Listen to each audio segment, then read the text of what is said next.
located at 898 Park Avenue in Meadville, Pennsylvania. It's a Dover Seelar Oildraulic traditional from the 80s. Quick door has a working mechanical bell. Very nice. Go up to 2.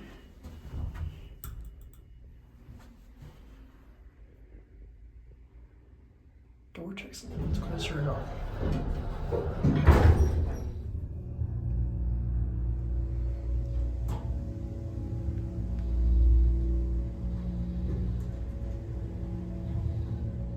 Two nice sharp armor with no photos. Number 1. No, that time the door closed when I press the button quick. No phone. It's a basic Dover fake wood grain cab. I think this is an older building, so I think this building was renovated in the 80s and right out of there. Certificate installed 1993. Here, back at 1. Indicator totally burned out.